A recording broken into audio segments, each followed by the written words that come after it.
الحمد للہ رب العالمین والصلاة والسلام على سیدنا مولانا والثقلین جد الحسن والحسین ابی القاسم محمد المصطفیٰ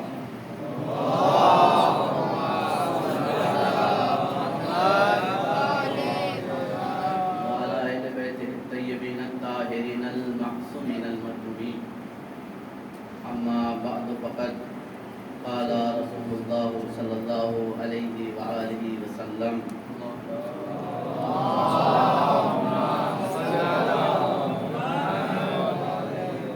انا لقتل الحسین حرارة فی قلوب المؤمنین لا تبرد ابدا صلوات محمد وآل محمد.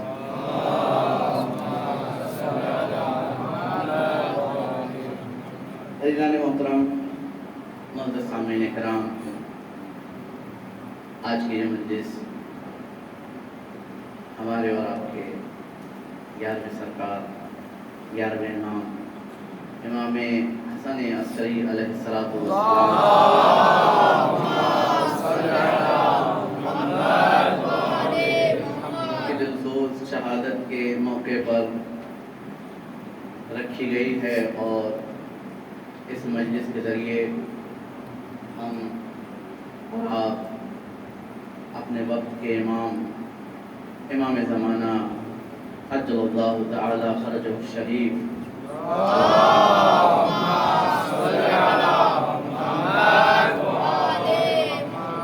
ان کی بارگاہ میں ان کے بابا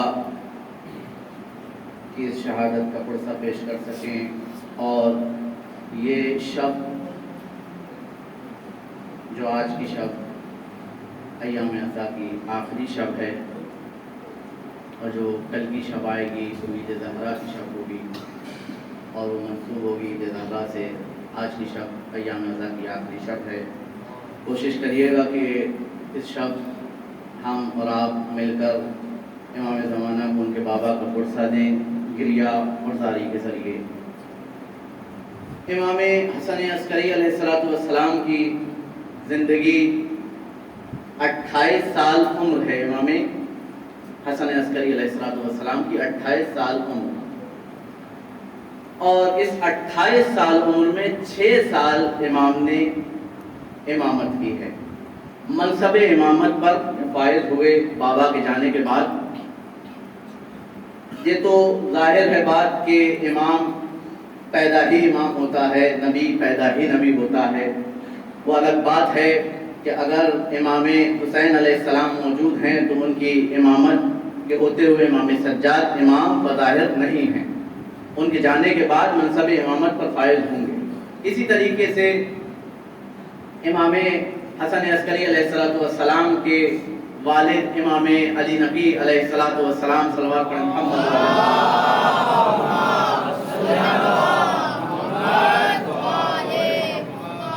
کہ تقریباً 22 سال اپنے والد کی زندگی اور ان کے ہمراہ امام نے گزاری، اور اس کے 6 سال کے بعد 6 سال امامت کے. آپ کا نام حسن ہے، امام کا نام حسن، امام کی کنیت ابو محمد، اور امام کے والد خود ہمارے اور آپ کے 10ویں امام امام علی نبی علیہ السلام.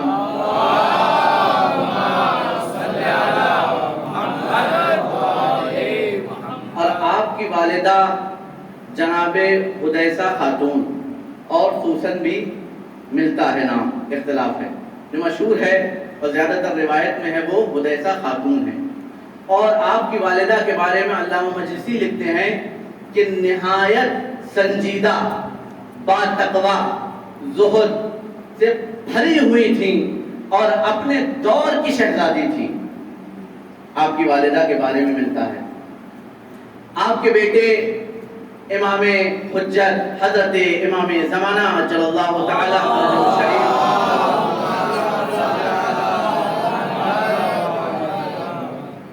اور آپ کی زوجہ جناب نرجس خاتون جو کہ ہمارے آخری امام کی والدہ. آپ کا جو آپ کی ولادت ہوئی وہ 10 ربیع الثانی 232 ہجری آپ کی ولادت کی تاریخ، اور آپ کی شہادت کی تاریخ 8 ربیع الاول 260 ہجری، اور آپ نے جو امامت کی وہ 254 ہجری سے 260 ہجری تک۔ آپ اپنے زمانے میں سب سے افضل ترین شخص،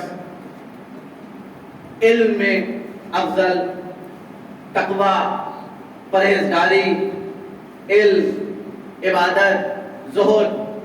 امام کی عبادت کے بارے میں ملتا ہے کہ امام کو جب زندان میں رکھا گیا اور ایک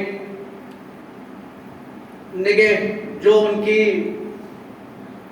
ذمہ داری اٹھائے ہوئے تھا زندان میں، اس شخص کو جب حکام کی طرف سے حکم آتا تھا کہ امام پر سختی کرو، امام پر سختی کرو، شدت سے کام لو، تو وہ 2 لوگوں کو امام کے پاس بھیجتا تھا، اور امام کے پاس جیسے ہی بھیجتا تھا وہ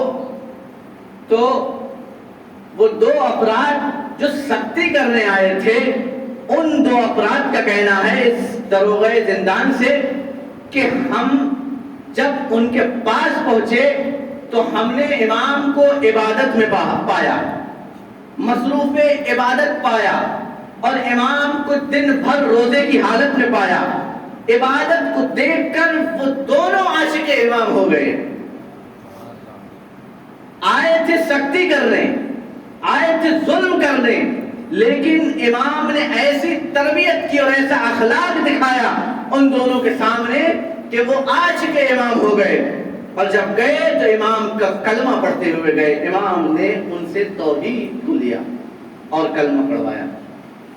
وہ 2 افراد کا کہنا ہے امام کی عبادت کا یہ عالم تھا کہ اپنے آباء و اجداد کی طرح رات رات بھر عبادت کرتے تھے، دن بھر روزہ رکھتے تھے امام علیہ السلام۔ اور امام کے بہت سے القاب ہیں، جن میں سے الہادی، جو کہ خود ہمارے تسلیم امام کا بھی ہے لقب، عسکری، سامد، ذکی، رفیق، یہ امام کے القابات ہیں۔ ان میں سے جو سب سے مشہور ترین لقب ہے وہ عسکری ہے۔ اس کی وجہ کیا ہے؟ امام کو کیوں عسکری کہا گیا؟ اس کی کئی وجوہات ہیں جو ذکر کی گئی ہیں تواریخ میں کہ امام کو عسکری کیوں کہا گیا۔ امام حسن عسکری علیہ السلام اور امام ہادی امام علی النقی علیہ السلام جب ظالم متوکل نے امام کو جبرن بلایا سامرہ اور اس مقام پر ٹھہرایا کہ جو عسکر کے نام سے مشہور تھا، اور عسکر کہا جاتا ہے لشکر کو، آج بھی وہ چھاونی ہے، اس وقت بھی لشکر کو جمع کیا اس نے وہاں پر، اور امام کو، امام ہادی کو دکھایا لشکر، تقریباً 90,000 کا لشکر کا مشاہدہ کرایا جب متوکل نے امام کو، تو امام نے اپنی 2 انگلیوں کے درمیان سے بھی متوکل کو جب لشکر دکھایا، اور وہ خدائی لشکر تھا، اس نے دیکھا زمین سے لے کے آسمان تک لشکر ہی لشکر نظر آ رہا ہے، تیرے لشکر کے مقابلے میں خدائی لشکر۔ جب دیکھا تو دنگ رہ گیا کہ یہ کیا ہے؟ یہ خدائی لشکر ہے۔ تیرا لشکر فنا ہو سکتا ہے مگر یہ خدائی لشکر ہے جو فنا نہیں ہو سکتا، ختم نہیں ہو سکتا۔ اس وجہ سے بھی اس کو عسکری، یعنی امام کو عسکری کہا جاتا ہے۔ وہاں پر امام کو رکھا گیا، امام کو اس مقام پر رکھا گیا۔ امام کا علم، امام کا زہد، امام کا تقوی، امام کا سب سے مشہور ترین لقب جو بیان ہوا وہ عسکری ہے۔ امام کی والدہ کے بارے میں ملا کہ نہایت سنجیدہ، اور خود امام کی والدہ جب امام کی شہادت واقع ہو گئی تو جناب حکیمہ خاتون کون ہے؟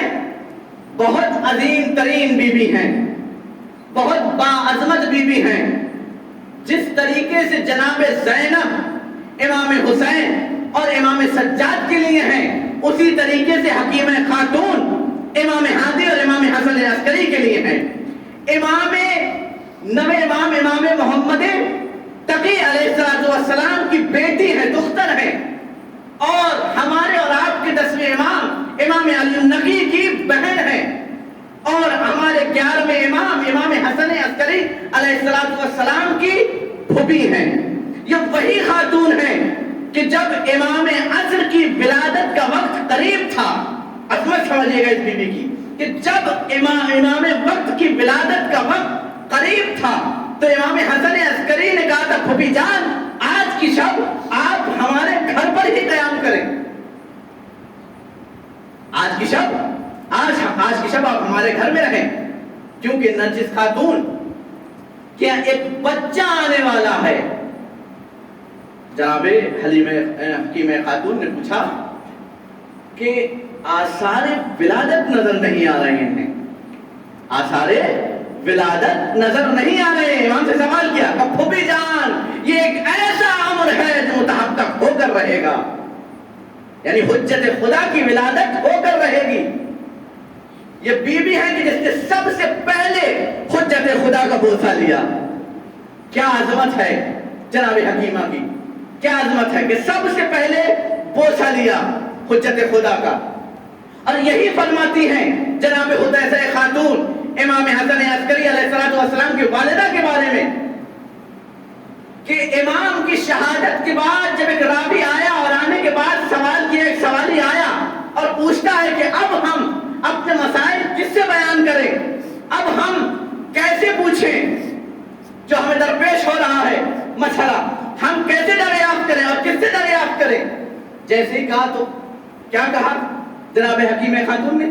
کہا کہ اب حدیثہ کی طرف رجوع کرو، نائب امام ہیں۔ کیوں؟ اس لیے کہ حجت خدا کا تحفظ بہت ضروری تھا اور نظام الہی تھا، یہ قانون تھا، یہ مصلحت تھی کہ امام کو غیبت میں رکھا جائے۔ کہا کہ رجوع کہاں کرو؟ حدیثہ خاتون کی طرف، امام کی والدہ کی طرف۔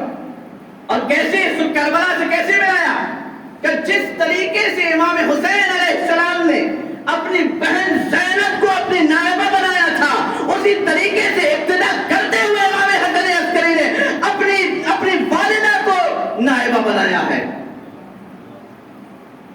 اس طریقے سے امام حسین علیہ السلام نے جو جناب زینب کی زبان سے علم جاری ہوتا تھا وہ علم امام زین العابدین تھا، علم امام سجاد تھا، علم علی بن الحسین تھا۔ اسی طریقے سے جو جناب حدیثہ خاتون کی زبان سے علم جاری ہوتا تھا وہ حجت خدا امام زمانہ جل اللہ تعالی فرجہ الشریف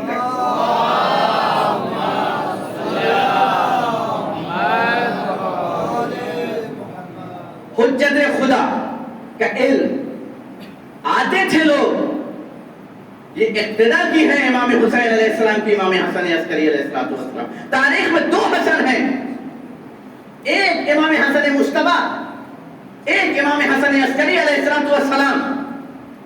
2 حسن، ایک نے صلح کی، دوسرا بھی بظاہر خاموش، کیونکہ نظر بند تھے امام۔ اتنی سختی تھی حکومت کی طرف سے، اتنی سختی تھی کہ امام سے کوئی رابطہ نہیں کر سکتا تھا، اتنی سختی۔ اور امام نے خود کہہ رکھا تھا کہ اگر میں باہر نکلوں تو مجھے سلام بھی نہ کرنا۔ کتنا سخت ہوگا چاہنے والوں کے لیے کہ امام سامنے نظر آ رہے ہیں لیکن سلام نہیں کر پا رہا ہے۔ اس ظالمین کی طرف سے سختی تھی۔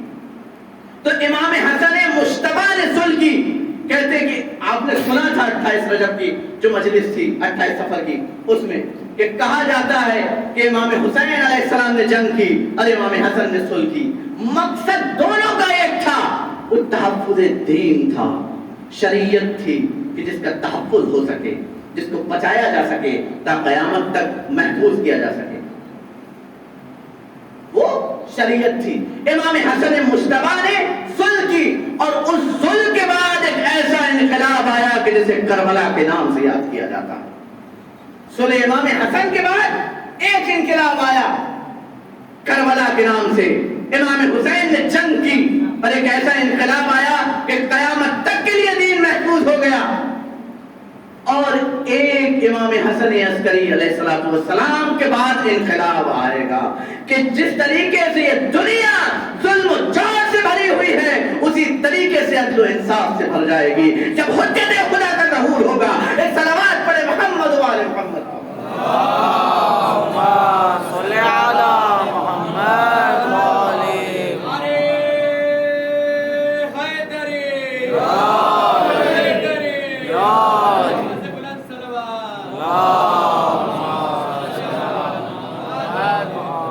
حجت خدا کا جب ظہور ہوگا تو جس طریقے سے ظلم و جور سے یہ دنیا بھری ہوئی ہے عدل و انصاف سے بھر جائے گی. امام کا تعارف ہو چکا. امام کی علمی خدمات کیا ہے؟ امام کی علمی خدمات ایک شخص اسحاق قندی کے نام سے مشہور ہے کہ جو فلسفی ہے جس نے ایک کتاب لکھنا شروع کی. بہت توجہ سے سنیے گا. جس نے ایک کتاب لکھنا شروع کی اور نام دیا اس کتاب کو تناقض القرآن. قرآن میں جو تناقض ہے اس کو اس نے معنی نکالنا شروع کیے کہ کہاں کہاں تضاد پایا جا رہا ہے, کہاں کہاں ٹکراؤ ہے قرآن میں, کہ فلاں مقام پر خدا یہ کہہ رہا ہے, فلاں مقام پر یہ کہہ رہا ہے. اور 23 اسی طریقے سے بہت سی آیت اس نے نکالی اور بہت سے معنی اس نے عرض کیے اور ایک کتاب کو نام دیا, مجموع اس نے تیار کر لیا. اس نے لکھنا شروع کی اور لکھ بھی چکا تھا وہ. دیکھیے گا زیادہ علم حاصل کرنا کمال نہیں ہے, اس کو ہضم کرنا کمال ہے. زیادہ علم حاصل کر لینا ہنر نہیں, کمال نہیں, بلکہ اس کو ہضم کر لینا. مثال کہ اگر کوئی دسترخوان پر زیادہ کھا لے تو بدہضمی ہو جایا کرتی ہے, اسی طریقے سے اگر زیادہ علم لے لیا اور ہضم نہ کر پایا تو بدہضمی ہو جائے گی. ایک صلوات پڑھے محمد و آل محمد کا. زیادہ علم حاصل کر لینا کمال نہیں, اس کو حاصل کرنا ہے. اس نے علم تو حاصل کیا مگر اہل بیت کے در سے دور تھا. اور جس نے بھی اہل بیت کے در سے دوری اختیار کر کے علم حاصل کیا ہے گمراہی کا باعث بنا. تواریخ میں شاہد موجود ہیں اس کے, اور خود انہیں شواہد میں سے ایک شاہد اسحاق قندی ہے. ایک شاہد, ایک مثال خود اسحاق قندی ہے. اس نے بھی لکھنا شروع کی. علم تھا لیکن ہضم نہیں کر پایا. علم تو تھا, اہل بیت کی در سے دور تھا, اس لیے کسی کام کا علم نہیں تھا. اس نے جب لکھنا شروع کی امام تک خبر پہنچی, امام حسن عسکری علیہ السلام تک خبر پہنچی.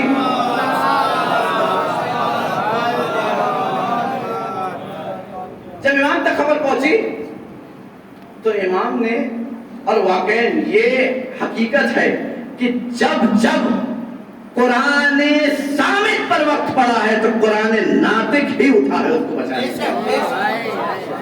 جب جب قرآن صامت پر وقت پڑا ہے تو قرآن ناطق, اور واقعی قرآن کا تحفظ کرنا تھا امام کو اس وقت میں, اور اتنا سخت دور تھا, میں نے بیان کیا کہ ملنے بھی نہیں دیا جا رہا تھا, نظر بند تھے امام.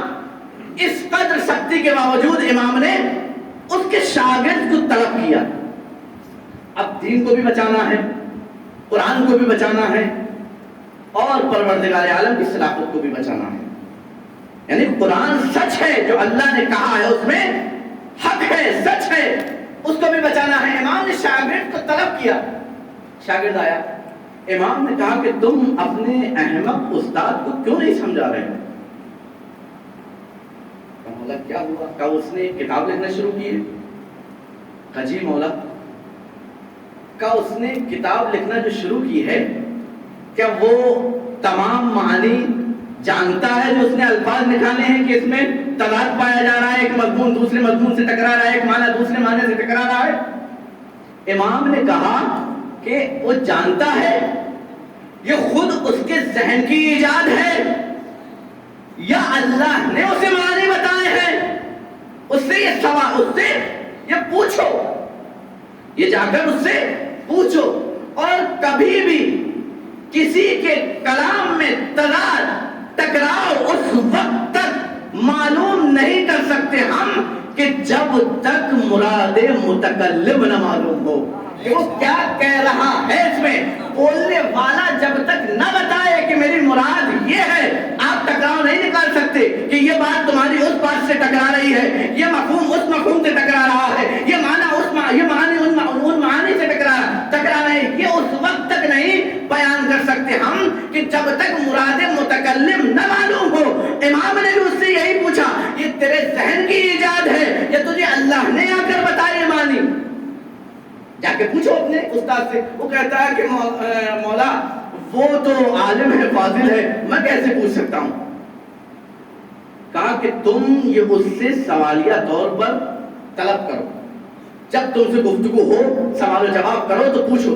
امام کی بات مانی اور گیا، اور جانے کے بعد کہا جب باتیں ہو رہی تھی تو ایسا کہ گنتی باتیں بیان کر رہا تھا، یہ سن رہا تھا، اسی دوران کہا کہ استاد میں سوال پوچھو. کہا بالکل پوچھو. کہا یہ بتائیے کہ یہ جو آپ کتاب لکھ رہے ہیں، یہ جو تعداد آپ نے تلاش کیا ہے، معنی ایک دوسرے سے ٹکرا رہے ہیں اور مفہوم ایک دوسرے سے ٹکرا رہا ہے، یہ آپ نے خود ان معنی کو جو عرض کیا ہے یہ آپ کی ذہن کی ایجاد ہے یا خدا آیا تھا آپ سے بیان کرنے؟ اور اگر آیا تھا تو کب آیا تھا بیان کر لیں. اگر آیا تھا تو وقت بیان کریں. تو وہ پریشان. اس طرح کا سوال امام ہی کر سکتے ہیں اور امام ہی اس کو جواب بھی دیں گے. امام ہی اس طرح کا سوال کر سکتے ہیں. وہ قوم آ گیا، ایک دم تنگ رہ گیا جیسے ہی سنا، اور پوچھتا ہے کہ یہ تیرا تو سوال نہیں ہے. اس نے بھی کہا یہ تیرا تو سوال نہیں ہے. کہا کیسے؟ کہ میں تیرا استاد ہوں، تو میرا شاگرد ہے، میں جانتا ہوں تو کتنا صحیح ہے، میں جانتا ہوں تجھے، یہ تیرا تو سوال نہیں ہے. نہیں سرکار میرا ہی سوال ہے، تیرا نہیں ہے. اس نے جب دھمکایا اس کو تو اس نے کہا کہ یہ امام حسن عسکری کا سوال ہے. انہوں نے پوچھا ہے کہ پوچھوایا ہے کہ جاؤ معلوم کر کے آؤ. تو اس نے خود جیسے ہی سنا امام کا نام تو کہا اس طریقے کے سوال آل محمد ہی کر سکتے ہیں. اس طریقے کے سوال آل محمد ہی کر سکتے ہیں. جیسے ہی اس نے جب یہ سنا کہ امام نے یہ کہا کہ تیرے ذہن کی ایجاد ہے یا خدا میں ملاقات کیا تجھ سے اور یہ بیان کیا جو تو تعداد لکھ رہا ہے یا مراد متکلم تجھے معلوم ہو گئی کہ تو تعداد بیان کر رہا ہے، تناقض نکال رہا ہے قرآن میں. اس نے کہا وہ کتاب اٹھا کے لاؤ. کتاب اٹھا کر لاؤ. اور جیسی کتاب لائی گئی اس نے آپ کی نظر کر دی کتاب.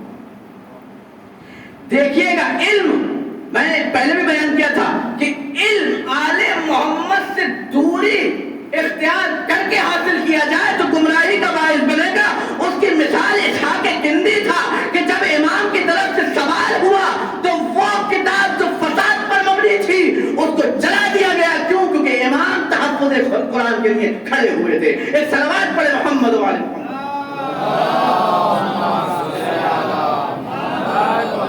کتاب آگ کی نظر کر دی اور آل محمد سے دوری اختیار کر کے اس نے علم حاصل کیا تھا اور یہ تمام باتیں لکھ رہا تھا. اگر آل محمد سے آ کر پوچھتا. اور اسی طریقے سے امیر اشتداد کے بارے میں امام حسن عسکری علیہ السلام کے دور میں یہ کتاب لکھی گئی. امیر المومنین کے دور میں بہت سے سوال ہوئے. ایک شخص آ کے کہتا ہے امام سے، شیخ صدوق نے بھی اپنی کتاب میں لکھا ہے، ایک شخص آ کر کہتا ہے امام سے کہ لولا ما فی القرآن من الاختلاف والتناقض تو دخلت فی دینکم. کہ اگر قرآن مجید میں تناقض اور اختلاف نہ ہوتا تو میں آپ کے دین میں داخل ہو جاتا. امام سے آگے جب کہا، ابھی تک اس کے دل میں تھا یہ کہ تناقض پایا جا رہا ہے، اختلاف پایا جا رہا ہے، لیکن جب دل میں تھا اور اظہار کیا امام کے سامنے، امام نے کہا کہ بالکل نہیں، قرآن میں تضاد تناقض بالکل نہیں پایا جا رہا ہے. اس کا جواب دیا اور جو آیتیں اس نے پیش کی تھی کہ مولا یہ ہے فلاں مقام پر یہ کہہ رہا ہے، فلاں مقام پر یہ کہہ رہا ہے. کہا کہ ہمارے پاس آؤ، ہم بتائیں گے کہ اس آیت کا مفہوم کیا ہے اور اس آیت کا معنی کیا ہے. امام کے قریب آیا اور جب سوال کیا تو امام نے بیان کیا کہ قرآن میں تضاد نہیں پایا جا رہا ہے، قرآن میں تناقض نہیں پایا جا رہا ہے، بلکہ قرآن پر حق کتاب ہے کہ جس میں ہر خشک و تر کا ذکر ہے۔ ایک صلوات پڑھے محمد و آل محمد۔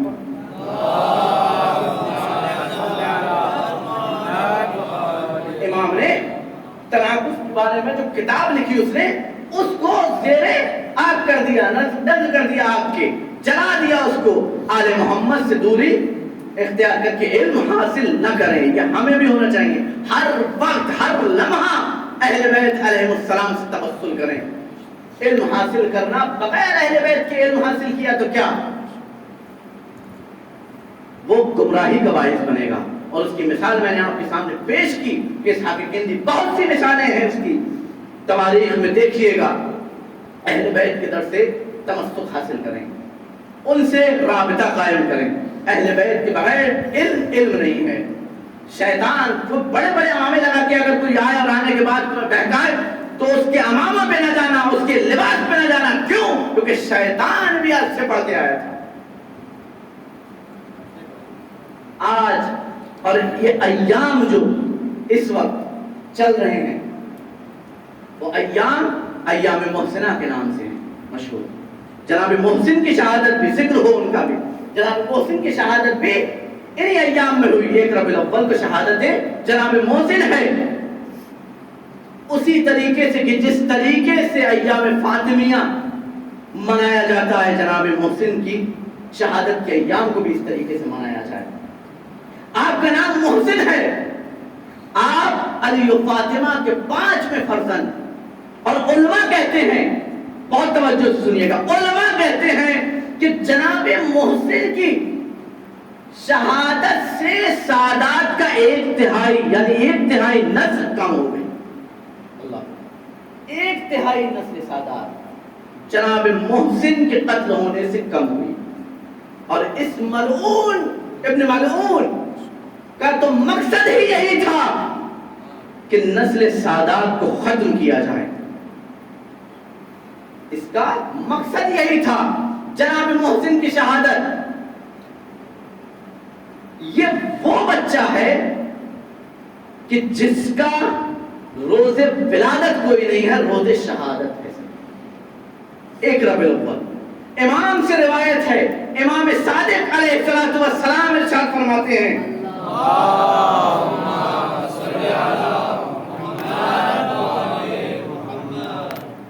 امام جناب محسن کے بارے میں خود جب در سیدہ پر آگ لے کر آئے تھے، امام سے جناب مفضل بیان کرتے ہیں، مولا سے جناب مفضل بیان کرتے ہیں کہ مولا، اور امام نے اس روایت میں جو یوم السقیفہ کو کون سا دن قرار دیا ہے، روایت یہ بہت کم ممبر سے پڑھی جاتی ہے، روایت اصل یوم العذاب، یہ تعبیر ہے امام کی کہ اصل عذاب کا دن ہم اہل بیت کا سقیفہ کا دن ہے۔ امام بیان کر رہے ہیں اس روایت میں، امام سے جناب مفضل آئے اور آنے کے بعد اس کیا باتیں کی۔ خود ایک امام سے حدیث ہے کہ لا یوم کا یوم کیا ابا عبداللہ الحسین، کہ آپ کے دل کی جیسی کوئی دن نہیں ہے امام حسین۔ امام حسین علیہ السلام کی شہادت کا دن اہل بیت کے لیے سخت ترین دن ہے۔ لیکن امام اس روایت میں کیا بیان کرتے ہیں؟ قال المفضل للامام الصادق علیہ السلام، یا مولائی ما فی الدموع من الثواب، کہ جو آپ کے غم میں آنسو نکلتے ہیں مولا، اس ثواب میں سے کیا رکھتے ہیں، مطلب کیا ہے ان کے لیے ثواب، امام سے بیان کرتے ہیں۔ تو امام کہتے ہیں قال الامام لا ما لا یحصى اذا کان من حق، اگر حق کے ساتھ معرفت کے ساتھ ہم پر کریا کیا جائے تو حساب نہیں ہو سکتا، شمار نہیں ہو سکتا اس کا ثواب، امام بیان کرتے ہیں۔ پھر حدیث کا جملہ ہے کہ فبقل مفضل بکان طویلا، دیر تک وہ جناب مفضل اس کو سنتے ہی، فیقول، پر جناب مفضل نے کہا یا ابن رسول اللہ انا ایامکم فی القصاص لعظیم من یوم محنتنا بکربلا۔ جملہ سنیے گا، کہتے کہ مولا آپ کا جو قصاص لینے کا دن ہے، جس میں آپ کے قاتلوں سے قصاص لیا جائے گا، وہ دن آپ کی مصیبت جو کربلا کی مصیبت ہے ان سے زیادہ عظیم ہے۔ امام سے جیسے ہی کہا کہ عظیم ترین دن ہے وہ قصاص کا دن، جو کربلا کی مصیبتیں ہیں، آپ پر مصیبتیں ڈھائی گئیں، ان سے عظیم ترین دن آپ کا قصاص کا دن ہے مولا۔ امام علیہ الصلوۃ والسلام نے کہا وَلَا كَيَوْمٍ مِحْنَتِنَا بِكَرْبَلَا، ہماری مصیبتوں کا دن، جو مشکلوں کا دن ہے، وہ نہیں ہے مگر کربلا کا دن، اس جیسا کوئی دن نہیں ہے۔ یعنی سخت ترین دن اگر اہل بیت پر کوئی ہے تو وہ عاشورہ ہے۔ پھر امام بیان کرتے ہیں وَإِن كَانَ يَوْمُ السَّقِيفَةِ وَإِحْرَاقُ النَّارِ عَلَى بَابِ أَمِيرِ الْمُؤْمِنِينَ عَلِيٍّ عَلَيْهِ الصَّلَاةُ وَالسَّلَامُ والحسن والحسین وفاطمہ وزینب ام کلثوم والفضہ۔ امام نے یہ بھی بیان کیا کہ جس وقت ملعون آگ لگا رہا تھا ہمارے دروازے پر، امیر المومنین کے دروازے پر، اس وقت کون کون موجود تھے گھر میں؟ امام سے سوال ہوا کہ قصاص کا دن سب سے عظیم دن ہے، ہمارے لیے امام نے فرمایا کوئی سا دن مصیبت اور سخت ترین دن نہیں ہے مگر کربلا کا غم۔ پھر امام کہتے ہیں کہ اگرچہ یوم السقیفہ، یعنی وہ دن کی جس دن سقیفہ تشکیل پائی، اور وہ دن کی جس دن باب امیر المومنین پر آگ اور لکڑیاں لائے اور جلایا، ان تمام کا نام لیا، کون کون گھر میں تھا؟ امیر المومنین بتایا، والحسن امام حسن، والحسین امام حسین علیہ السلام، جناب فاطمہ، جناب زینب، جناب ام کلثوم، اور جناب فضہ کنیز، جناب فضہ کا نام لیا کہ وہ موجود تھے اس گھر میں۔ پھر اس کے بعد امام فرماتے ہیں وَقَتْلُ الْمُحْسِنِ بِالرَّأْفَةِ، بہت قیامت کا جملہ، کہ امام فرماتے ہیں کہ سقیفہ کا دن جس میں آگ و لکڑیاں لا کر باب علی پر حملہ کیا گیا اور محسن کو قتل کیا گیا، بالرافہ کہتے ہیں کہ سینے پر، شکم پر لات مار کر کسی کو کچل دیا جائے، لغت میں بالرافہ۔ امام فرماتے ہیں کہ وہ دن ہے اعظم، یہ ہمارے لیے عظیم ترین دن ہے، ہمارے لیے سخت ترین دن ہے۔ کون سا دن مولا؟ پھر امام نے تعبیر کیا کیا لِأَنَّهُ أَصْلُ يَوْمِ الْعَذَابِ، اس لیے لِأَنَّهُ يَوْمُ السَّقِيفَةِ ہمارے لیے اصل عذاب ہے۔ عذاب اگر کوئی دنیا میں تصور ہو سکتا ہے تو وہ باب علی پر آگ و لکڑیوں کا جمع کرنا ہے اور محسن کو لات کے ذریعے شہید کرنا ہے اور اہل بیت اطہار کو ان آگ کے احاطے میں لینا ہے۔ یہ سخت ترین دن ہے ہم اہل بیت پر۔ جناب امام صادق علیہ السلام عذاب سے تعبیر کیا، جناب محسن کی شہادت کو اسی طریقے سے منایا جائے۔ اور پھر امام سے مفضل نے کسی مقام پر پوچھا تھا مولا، کچھ لوگ ہیں اس آیت کے بارے میں وَإِذَا الْمَوْءُودَةُ سُئِلَتْ بِأَيِّ ذَنبٍ قُتِلَتْ، مولا اس سے مراد کیا ہے اس آیت سے؟ امام نے فرمایا کہ عامہ اس سے مراد لیتے ہیں ہر وہ بچہ کہ جو مظلومہ طور پر شہید ہوا، مظلومانہ طور پر شہید ہوا، ہر وہ بچہ مراد ہے اس سے، اس آیت سے۔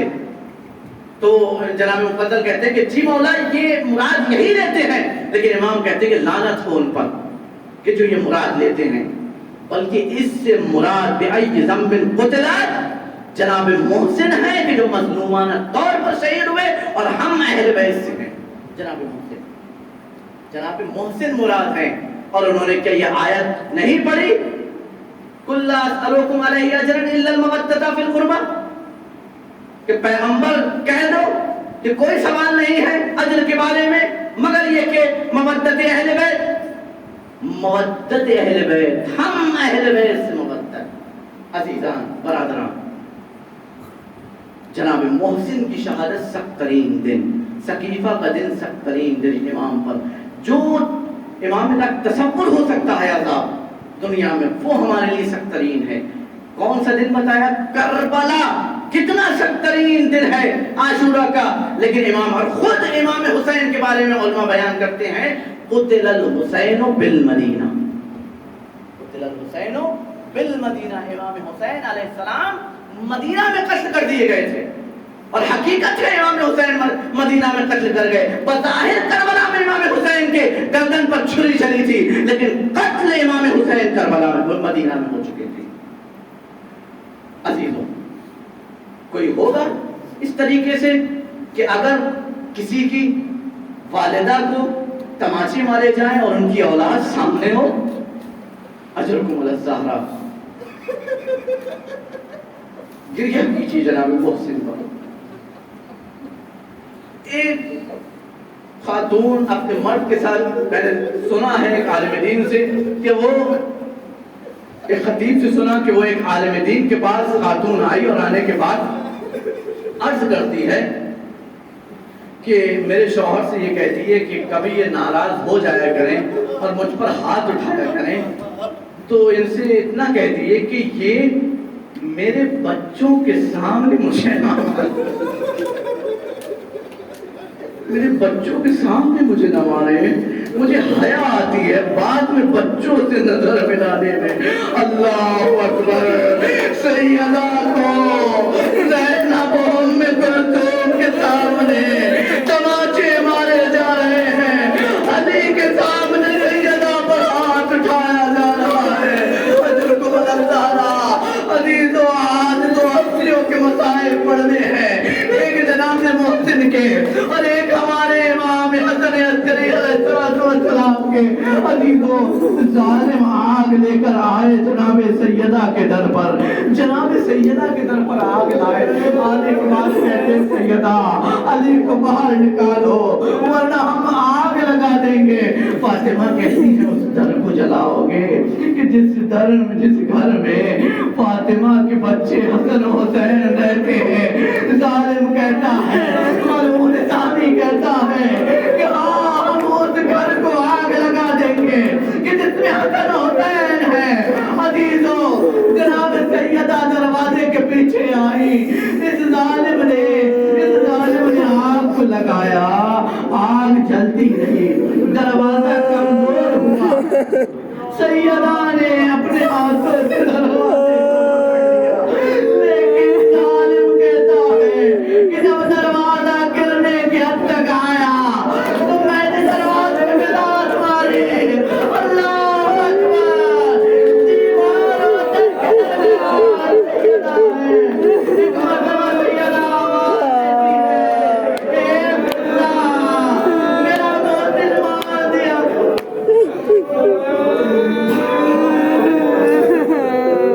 میرا محسن مار دیا گیا۔ جناب محسن کی شہادت ہوئی، ان کے بارے میں تواریخ نے لکھا کہ کہیں نہیں ملتا، اس تاریخ میں نہیں ملتا کہ جناب محسن کی قبر کہیں بتائی گئی ہو، لیکن زیادہ تر تاریخ یہ بتاتی ہے کہ سیدہ کے گھر میں جناب محسن کو دفن کیا گیا۔ اللہ اکبر، ہر صبح و شام فاطمہ اپنے لال کی قبر کو دیکھتی ہوں گی اور کہتی ہوں گی، اے میرے لال محسن، اے میرے لال محسن، تم اس دنیا میں نہ آئے کہ تمہیں قتل کر دیا گیا۔ اللہ اللہ، عزیزو، فاطمہ کے بچوں کا مقدر دیکھیں، ایک کو ماں کے شکم میں مار دیا گیا، ایک کو زہر دے کر کلیجے میں 72 ٹکڑے کیے، ایک کو کربلا کے میدان میں کر دیا۔ جناب محسن کی شہادت ہو گئی، فاطمہ کے بچے کو شہید کر دیا۔ ہم گریہ کرنے بیٹھے ہیں، آج کی آخری شب ہے، ہاں آج کی شب ہمارا کام کا کیا امام اس دنیا سے گیا۔ عزیزو، آج اس کو پرسہ دینا ہے، شہادتِ کربلا ہے، امام حجت کو پرسہ دینا ہے۔ عزیزو، ظالم نے، حکم اللہ نے زہر آلود طعام تیار کیا اور امام کی خدمت سے بھیجا، امام نے تناول کیا، امام تقریباً 1 ربیع الاول کو زہر دے دیا گیا تھا، لیکن امام کی شہادت، امام اس زہر کو دن عزیزوں امام حجت دیکھ دیکھ کر اپنے بابا کو گریہ کر رہے تھے. عزیزوں کتنا تقدیر دن ہے حجت آخر پر. عزیزوں 5 برس کا دن ہے حسین امام حجت یتیم ہو گئے. 5 برس کا دن ہے. میں کہوں گا مولا مولا امام زمانہ آپ یتیم ہوئے, آپ کے بابا اس دنیا سے گئے مگر کسی آپ کے بابا دنیا سے گئے تو آپ نے نماز جنازہ بھی پڑھائی. آپ کے بابا گئے تو آپ نے غسل و کفن دے دیا. لیکن مولا سکینہ جب یتیم ہوئی کسی نے ان تازیوں نے مارے. عزیز و صدقی میں نے مجلس کو مصائب کے آخری جملے مولا کو زہر مل چکا. مولا نے پانی کو طلب کیا, پانی طلب کیا, غلام نے پانی دیا. مولا کے ہاتھوں میں لذا ہے اس قدر اثر کر چکا ہے کہ اب پانی بھی ہاتھ سے پکڑا نہیں جاتا. مولا کے بارے میں ملتا ہے کہ مولا اس دنیا سے پیاسے گئے. یاد کیا ہوگا میرے جد حسین آپ بھی پیاسے دنیا سے گئے اور دریا قریب دریا سے پیاسے گئے. عزیز جنازہ تیار ہوا, امام نے نماز جنازہ پڑھائی. اے مولا آپ نے نماز جنازہ پڑھائی لیکن ہائے سید سجاد کیا نہ محرم تھی لاشوں کے